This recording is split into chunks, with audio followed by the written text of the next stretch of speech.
Şəhərin iki böyük prospekti, Nobel və Babək prospektlərini birləşdirən Nəcəfqulu Rəfiyev küçəsində bir ay ərzində davam edən təmir işləri artıq yekunlaşıb. Sabahdan etibarən yol sürücülərin istifadəsinə veriləcək. Uzun müddətdir ki, təmir işlərinin aparılmaması səbəbindən yolda çala-çuxurlar yaranmışdı. Bunu nəzərə alaraq Azəryol Servis Açıq Səhmdar Cəmiyyəti ərazidə işlərə başlayıb. İşlər artıq yekunlaşıb. Köhnə asfalt beton örtüyü qaşınaraq yenisi ilə əvəzlənib. Küçənin uzunluğu 1070 metr, eni isə 16 metrdir. 19500 metrlik sahəyə yeni asfalt beton örtüyü döşənib. Köhnə səki daşları da yenisi ilə əvəzlənib. Məqsəd sürücülərin rahat və maneəsiz gediş-gəlişini təmin etməkdir.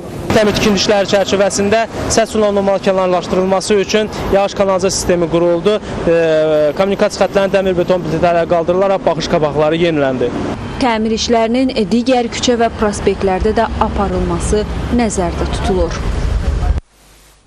Sonda bir şifahi məlumatı nəzərinizə çatdırım. Xəzər rayon polis idarəsinin 1-ci polis bölməsindən verilən məlumata əsasən Bakı şəhəri Xəzər rayonu Şüvəlan qəsəbəsi Ordubadi küçəsində yaşayan 18 yaşlı Budağova Türkanə Əlizadə